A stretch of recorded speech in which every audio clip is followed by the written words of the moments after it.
hopeful. That's just heartbreaking. I've always been Democrat. I am a Democrat. I live in Florida. Registered Democrat. I'm an independent. I was raised Democrat. Democrat. Democrat. On the east side of Des Moines, Iowa. I voted for President Obama. I voted for Obama. Of course I voted for. Northeast Ohio. Democrat. Virginia. My background's more of an independent. Typically, I vote more Democrat, but not this election. I cannot vote for President Obama again. Now, welcome to this special edition of Hannity. Now, you just saw part of the new movie titled The Hope and the Change. Now, the hour-long film is a product of Citizens United and highlights a large group of registered Democrat and independent voters who supported President Barack Obama back in 2008. But now, 4 years later, they're not buying into the hype, the hope, the change. And the movie's going to premiere on Tuesday in Tampa at the Republican National Convention. And then in September, just in time for Election Day, well, the movie will be out in theaters. But tonight, only on Hannity, you will be able to see large portions of this film. And then later, you're going to hear directly from some of the voters that are featured in the movie and all that voted for Obama in 2008 and will no longer be supporting him this election. Joining me now are the writer, director of the film, Steve Bannon, the film's producer, David Bossie, and Fox News contributor, Pat Caddell. Now, Pat consulted on the making of this film. All right, I don't say this lightly, but I mean every word of this. This is the most powerful documentary I've ever seen in my life. There's no way that anybody watches this film could vote for Barack Obama. It's impossible. You bring us back and walk us through the whole election cycle. It's almost like I feel like I have amnesia and I follow this every day. Tell us how you got started. Dave and I, last year at this time, sat down and talked about having a film for this cycle. And we didn't just want to make a film that talked to conservatives or talked to Tea Party people. We wanted to really think through, kind of look at it through David Axelrod's eyes in the summer and fall of 2012. And we said, if you look at those battleground states, 7 states, 100 counties, 7 or 8 states, 100 counties, 5 to 6 million voters, all Democrats, all independents that voted for President Obama. And that's when we reached out to Dave reached out to Pat Caddell. We needed people that help us find the pool of people that are out there that were so strongly supported President Obama. We want to go through the journey of their lives and the journey of the country in the last 4 years. So it's almost like an awakening process. You remind us the huge crowds, the yes we can, and I'm not going to have to put gas in my car or pay for my mortgage if we elect Barack Obama. I mean, there was almost like this hypnotic trance. You capture that, and now people wake up 4 years later.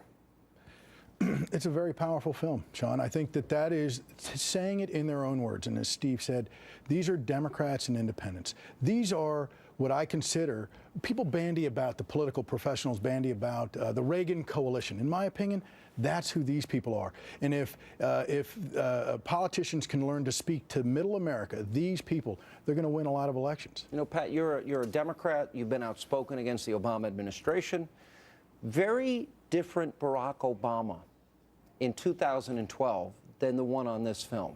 This was an uplifting figure that was going to unite the world and What's important is that all of the people who appear in this film, who are, again, Democrats, independents, there are no Republicans, there are no conservatives, no Tea Party people. These are people who were in the middle or, you know, conservative Democrats or moderate Democrats, but they believed. What you're talking about is they invested a great deal of hope. And their disappointment. Now, Sean, you're a conservative. Your objections to Obama. No, I had Obama nailed from the beginning, Pat. So in terms of seeing through this. But these voters invested other kinds of hopes, and their disappointment in what they did not get, what he promised, and what he's delivered. And what is shocking is hearing their own words. And my job in this, I mean, what I help them do is say, you want to do this straight. You're going to go out and talk to people in their language, not your language, not the people you talk to, and let them express it, because it will shock you because they're not heard in America. I think that's the best word. Look, and we're going to show a lot, folks, you got to see this. We're going to show you a lot of the film throughout this next hour. I think that's the word that I would use. It shocked me to go back and to see the crowds and to see people and this moment where people thought that this country was going to get better and change, and that this unifying figure, and seeing it through the prism of today. Right. and the negativity in this cycle. Right. Can I just say, you know, everybody likes to, on a daily basis, attack Citizens United for our Supreme Court case. You know, we went to the Supreme Court and fought the Federal Election Commission for our right to do this. We didn't go to create super PACs. We didn't go to create American Crossroads or allow unions to be able to spend a lot more money. We went to the Supreme Court for our First Amendment rights to be able to make films and advertise them, which was a criminal act. A criminal act under McCain-Feingold. And so I'm proud to say this is our first film since the Supreme Court. That's a great point. Really is. When you're going through that old footage, though, and you see the crowds and those select moments that we all remember. It was unbelievable. I mean, when we decided, you know, you look at the crowds and how they look. You look at the catharsis. Crying, Jesse Jackson's crying, and all these celebrities. One of the reasons I got the idea, and when we heard the focus groups, and then when we started interviewing people, I asked them to go back to the summer of 2008 when you first became conscious of Barack Obama. Asked them to go back to Election Day. Asked them to go back on Grant Park the night, and the emotion, the investment people had in President Obama, it was unbelievable. And so when you put it together with the footage and hear him talk about it, you could see that this country, I mean, President Obama, for a moment in time, had something I think that was very unique in American history. And you see kind of how it's evolved over time. Maybe this is the wrong question. Was it all an illusion? In other words, was he almost like a product of slick marketing? Can I just say, I don't think the people that are in this film and a lot more people that we spoke to in the focus groups, they really didn't understand Barack Obama's background. They didn't understand, you know, our first film in 2008 about Jeremiah Wright and about the terrorist connections and all of the all of his background. They didn't understand it nor care. But you remember, as Democrats and independents, you're talking, and that's what Pat and Kendra Stewart were so important. They have a different nomenclature. Those types of things that people were talking about in 2008 that even came up about Reverend Wright, that is not even on the horizon. It really isn't. It's not on the horizon, Sean. Yeah. It was very much focused on bringing the country together. We got to take a break, Pat. I promise we'll get you back in the next segment. Now, we're going to have more with Steve, David, and Pat coming up after the break. Then later, you're going to hear from Democrat and independent voters featured in this film. Now, they will explain why they once believed in Barack Obama's Hope and Change slogan and why they now say they regret their vote. I think he is in over his head. I don't think he was well prepared for these problems. I don't think that I got what I was expecting.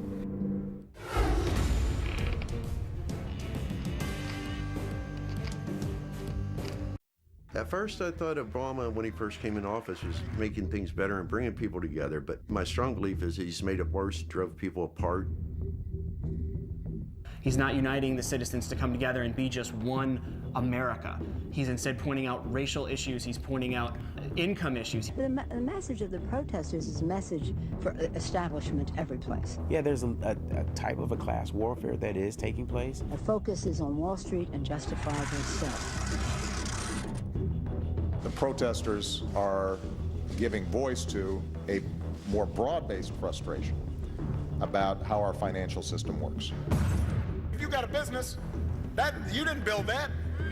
Somebody else made that happen. It has divided the people because there are a lot of people out there that feel, hey, I work very, very hard for what I have, and I don't like people putting their hands in my pocket and telling me that I have to give it to someone else.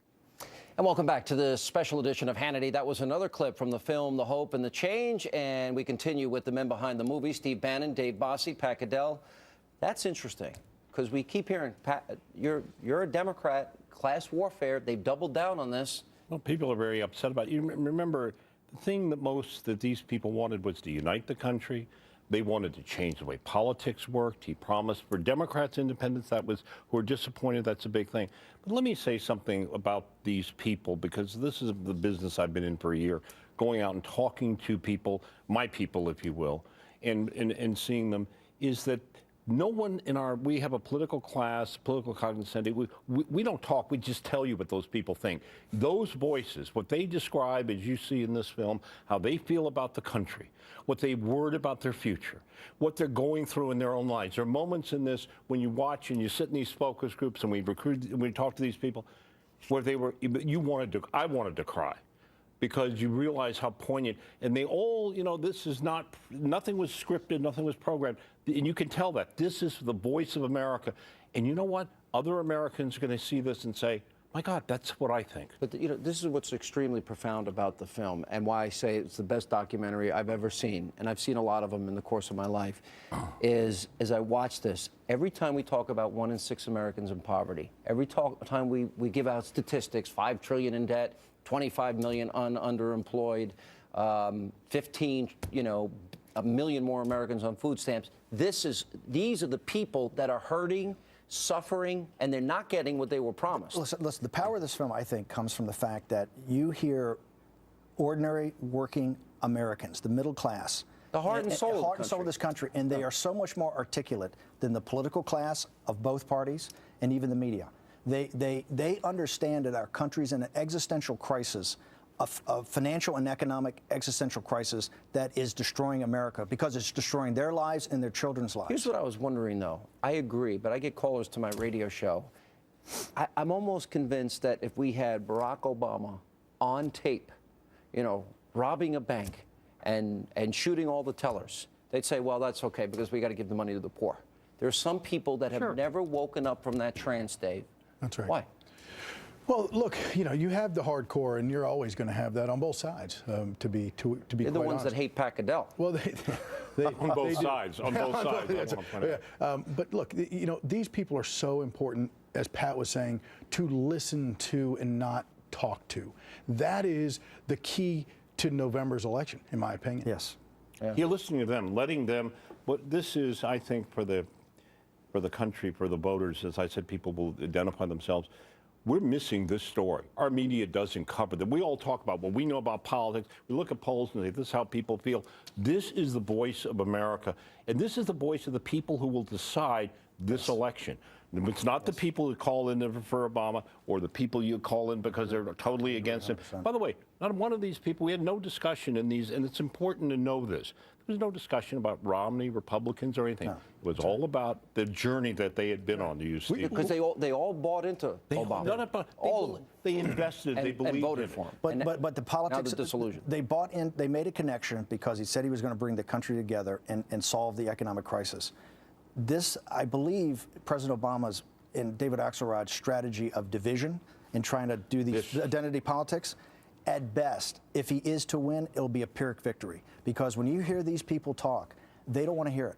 They don't want to talk about it. They want you to focus on bringing the country together, and they want you to finish. Solved. Yes, so they want you to focus on it. Get out of the way. Exactly. Fix the economy. We're going to come back. We'll have more with Steve, David, and Pat coming up after the break, and then later, some of the voters in the film who were brave enough to come forward and tell their stories. They're going to join me right here on set, and they're going to explain why they believe President Obama has failed you, the American people.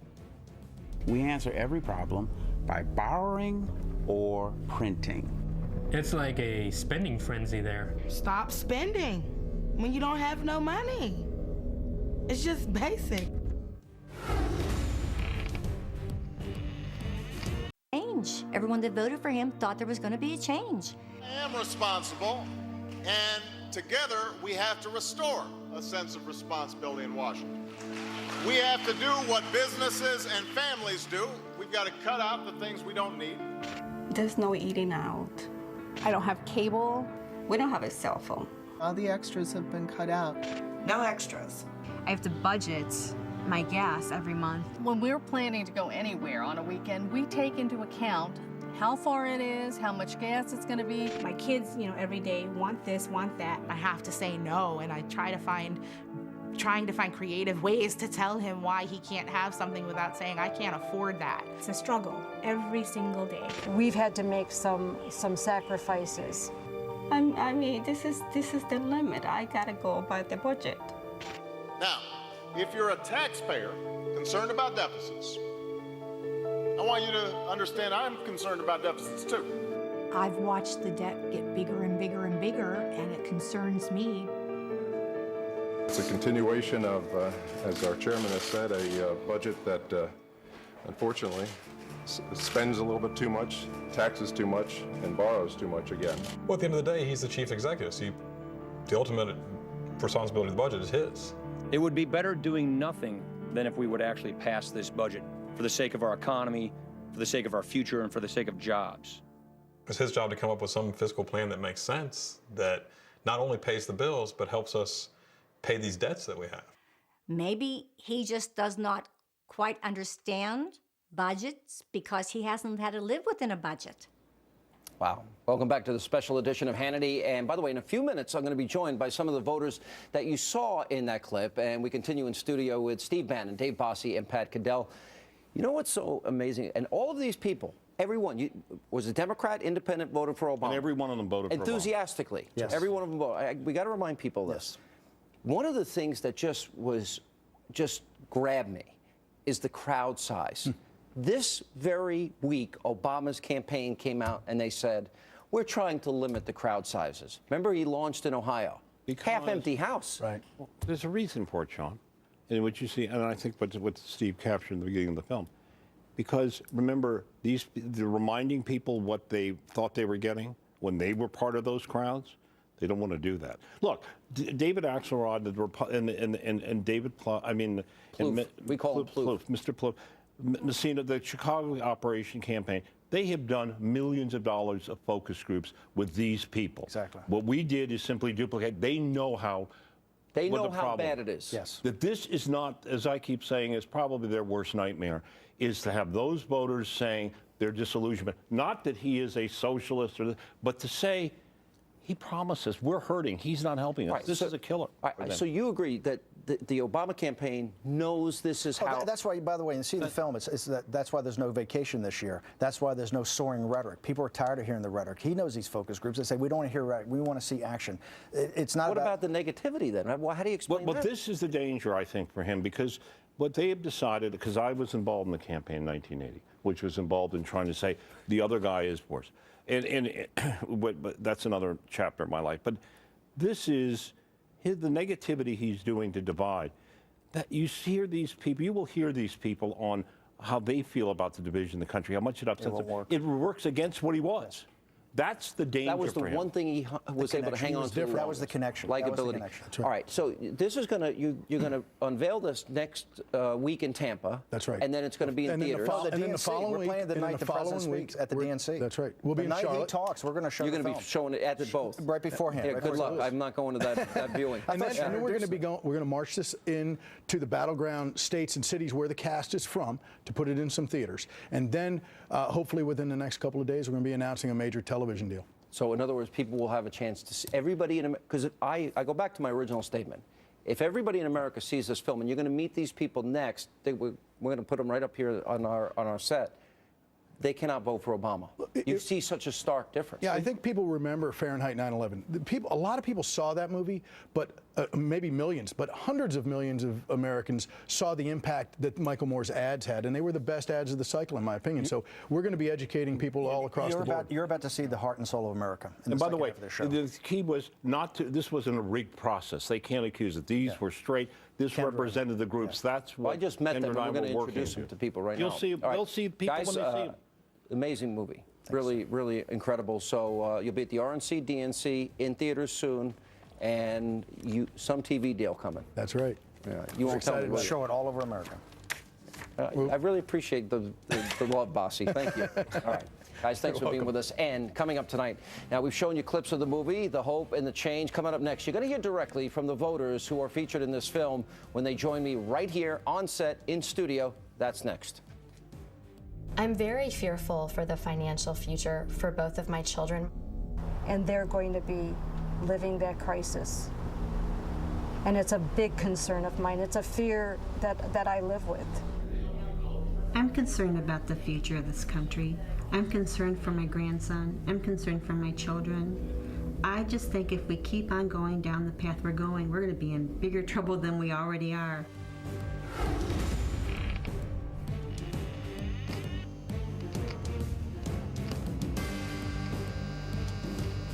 I'm not looking for this total socialized medicine. There were better fixes available than what we just did. Thank you, everybody. Right after I graduated college, I took a job in the billing office of a local hospital system.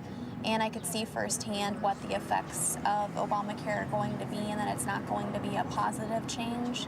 As an immigrant, I really never thought that this day would come to where you would be forced to have, health insurance. The more I understood, the more concerned I became, because when I see people being forced to pay for their insurance. How can the federal government control what health care that we have? I've dealt with basically government-controlled medicines and so on and so forth up in Canada. Thank you. It's primitive. It was just you aren't going to get the same care out of Obamacare as what we are getting today. Thank you, everybody. If they can pass health care and mandate that we carry it and penalize us if we don't, I don't know where it's going to end. Thank you. Your health care that's becoming more and more what communist countries had, which was just having to wait in lines in order to be seen by a doctor. I really never thought it would come to the day where I was forced to buy health insurance. This is exactly what my father was trying to get away from back in communist Eastern Europe, is some of the same things that are happening right now in the government. And welcome back to the Special Hannity. And joining me now are some of the Democrat and independent voters featured in the movie The Hope and the Change. Now, they voted for Barack Obama in 2008, but he cannot count on their vote come November. They're here to explain why. Welcome, all of you. Thanks. You're all big movie stars now. Thanks for being with us. Let's talk about where you were then, where you are now. What happened? Because the movie just shows all this excitement and everyone caught up in the moment. What happened?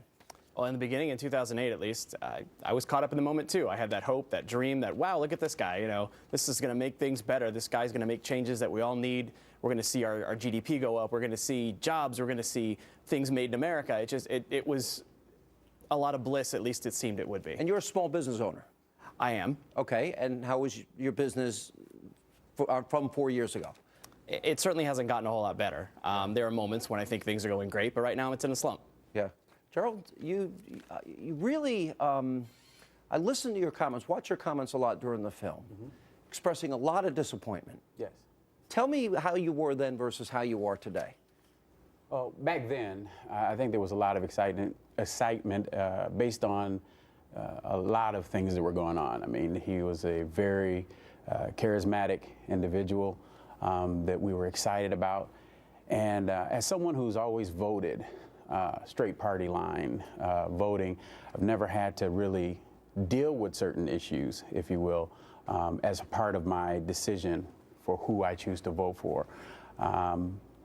But over the past 4 years, I'm a ordained minister. Yes, sir. And because of that, the past 4 years have been kind of a trying one for me, because I've been asked basically to try to accept some things that I fundamentally cannot accept. So would one of them be the contraceptive mandate in the Obamacare bill? Just curious, based on the fact that you're a minister? Well, that's part of it, but it's really the same-sex marriage issue. You know what stood out at me, Amy? Let me ask you this. He's going to unite the country. Everybody's excited. And I look at how he's running this campaign. Are you following this campaign closely? Yeah, Yeah. of course, absolutely. It's important. Well, I think it's important. But do you see the change in tone? In other words, it's so divisive. He can't run on his record.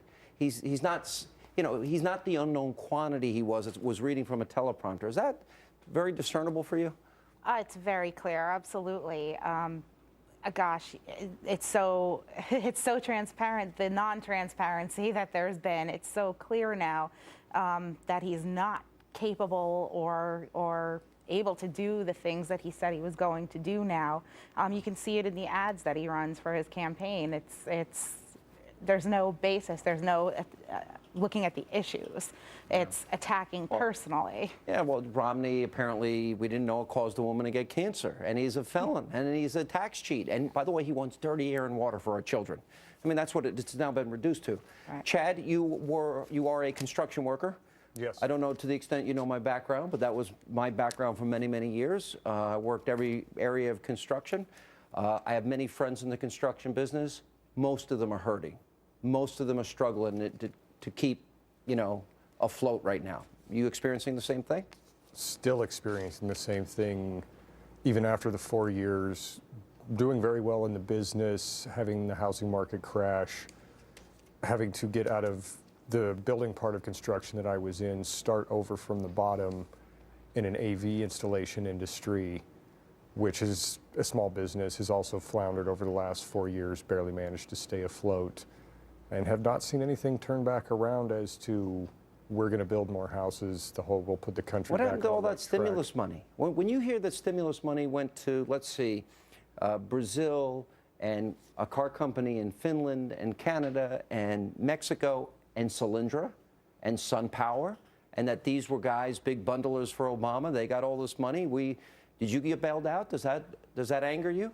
No, I hope the car company in Finland's doing better, though, because the rest of us over here aren't. So. With American tax dollars, you want them to do well? Tax dollars? No, I don't want them to do well. I want him to stimulate this country with the money. I want him to keep it here, make us what we were. How many of you think, just as a show of hands, if I may, and we're going to get you guys in the back row, I promise, how many of you think that the president really believed redistribution was the answer and that he tried it, gave us $5 trillion in debt? And how many of you think that that economic philosophy is a failure? I do. You do. You believe it would still work now? No, it's not that I didn't raise my hand because I think it still works. I don't think he knows where to go right now. I think that he, got everybody excited. Everybody was hopeful. And now we're starting to realize that it's not. The change that he promised didn't come. What else does he have to promise? I think he's now trying to get excited in other ways. Like he's going out with the celebrities, he's becoming a man's man, he's, trying to be laid back. That's not where we're at. That's a really good point, and we're going to pick up on that when we come back. And thank you all for being here. But you're all movie stars, and we can, George Clooney, watch out but the movie was very profound, had a very big impact on me. So thank you all for being here. And coming up, we're going to have more with our focus group of voters featured in the brand new movie, and they're going to explain what they think is happening to all of their hard-earned money as the special edition of Hannity continues. Thanks for being with us. Do we pay rent or do we eat? You want to have water to cook with tonight or a roof over your head? I'm working 2 jobs. I think a lot of us are working very hard for our families and for our communities, and I'm wondering if Obama is working as hard. I honestly don't feel like the government is looking after my tax dollars whatsoever. I feel like it's all a complete hustle and we're the butt of the joke. The middle class has not gotten bailed out in this entire process. We're not big banks, we're not the stock market or car dealerships. We're just a small, average people, and in Obama's eyes, we don't count. The stimulus was a shocker as well. The American Recovery and Reinvestment Act that I will sign today is the most sweeping economic recovery package in our history. The beginning of what we need to do to provide relief for families worried that they won't be able to pay next month's bills. The first steps to set our economy on a firmer foundation. It seemed like we decided very quickly, we'll just print more money. And that's what we've done for the last 4 years, is print more money. There's a huge trust factor. And yeah, I don't know where the money came from in the first place to be able to give us a stimulus. I'm not sure there's any watchdog groups watching any of this. It seems to be very unclear where all that money is going. And welcome back to the special edition of Hannity. That was another clip from the brand new movie, The Hope and the Change. And still joining me are some of the voters featured in that movie. He said, President Obama said about George Bush in July of 2008, that George Bush took a credit card to the Bank of China in the name of our kids, and he rang up, $4 trillion in debt. It's now $9 trillion. That's irresponsible. That's unpatriotic. $4 trillion, 8 years. We already have $5 trillion going on 6 with Obama in under 4 years. What does that tell you about money? Well, it tells us that they're printing money, but I think that gets back to the heart of the issue. Spending money. It's spending money. That's where I messed up when I was looking at this election, is he said all the right things, but I never asked, and he never said how he was going to do it. And I think he realized when he got in, he didn't know how to do it. Yeah, good point. Michael? I just believe he screwed us over, and he gave us hope, but the change came for him and his family, not for the average American person. Yeah. One of the things, I want to ask all of you this general question that I have. I'm a conservative. Most of you know that. I tried to vet the president in 2008. And I went back and I looked at 20 years in Jeremiah Wright's church. I interviewed Jeremiah Wright. That was the last interview he did in that election cycle in March of 2007. I looked at his relationship with Bill Ayers. He started his political career in the home of an unrepentant terrorist who was part of a group that bombed the Pentagon, the Capitol, and New York City Police Headquarters.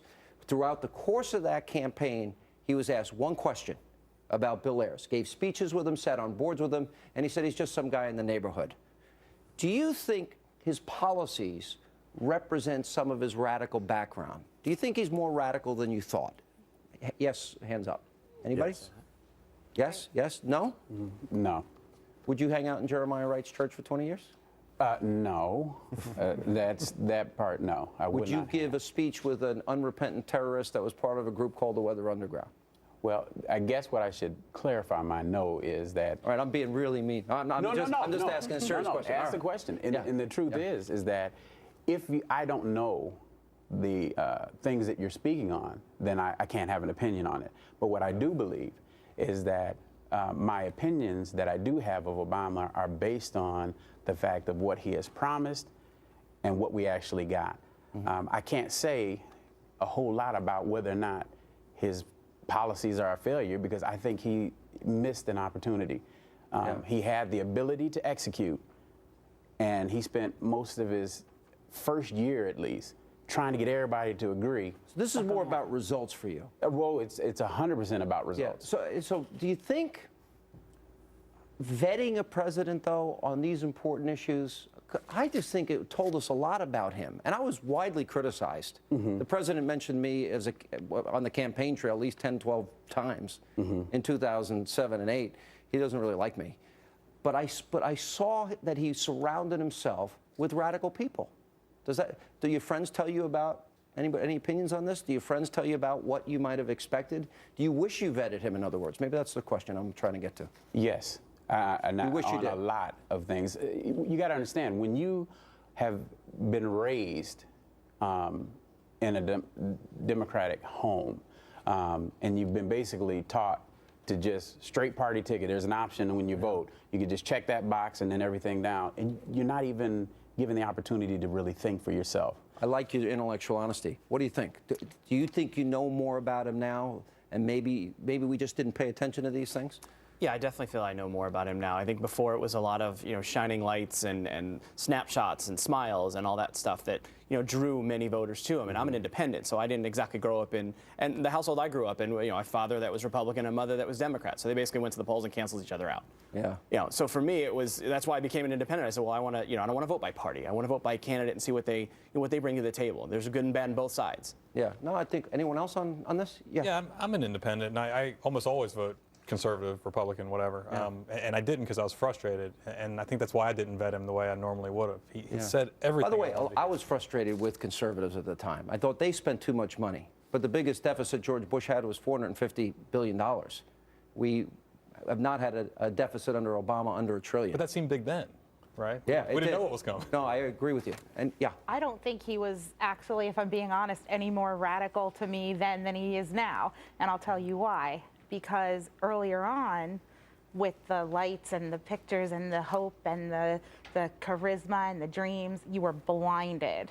And now the curtains are open. We see the man behind the curtain. You see, I viewed it as, I called it Obama mania, like people were in a trance. Yes, we can, Obama, change, change, change. And I'm not blaming people. I think it's easy to get caught up in the moment. If you go to a concert, right, you get caught up in the music of the moment. All right, we got to take a break. We're going to come back, and coming up next, so what do voters think of President Obama's lavish vacations over the past 4 years, his basketball, his golfing? Now, their answer may break your heart. That much more straight ahead.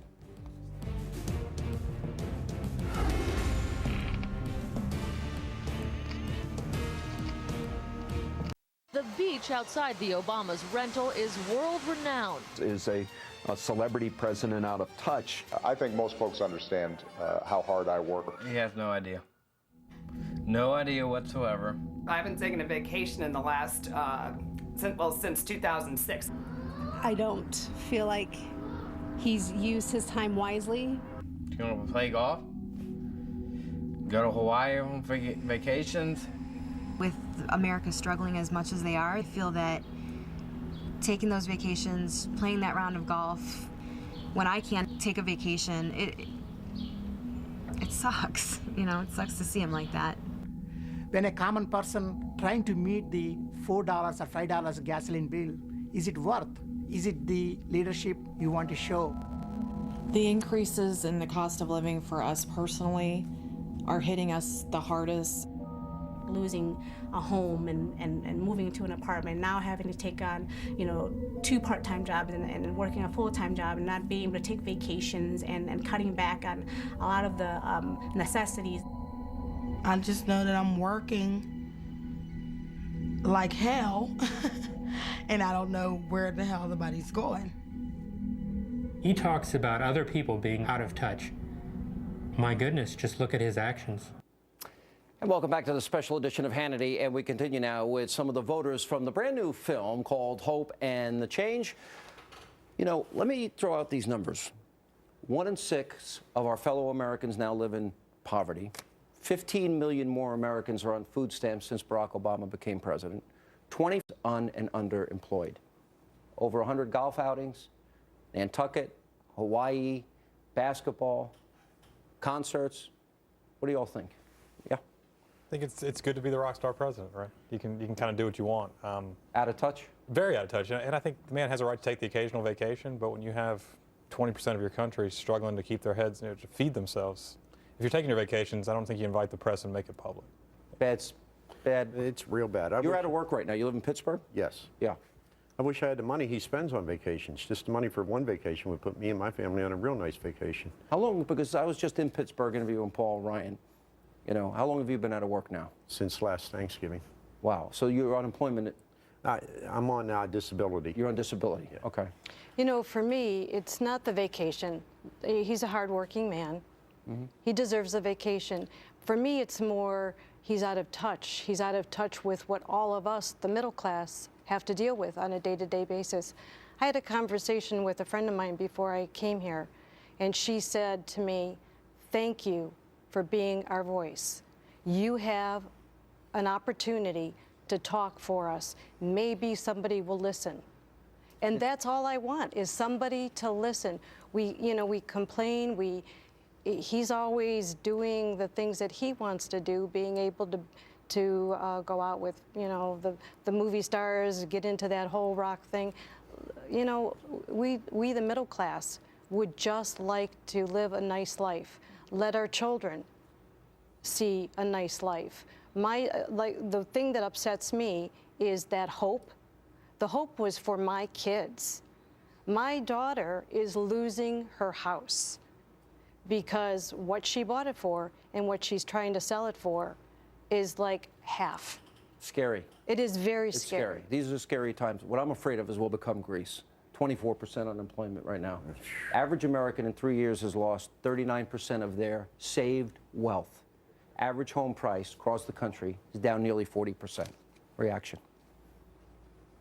And then compare it to the vacations, the lifestyle.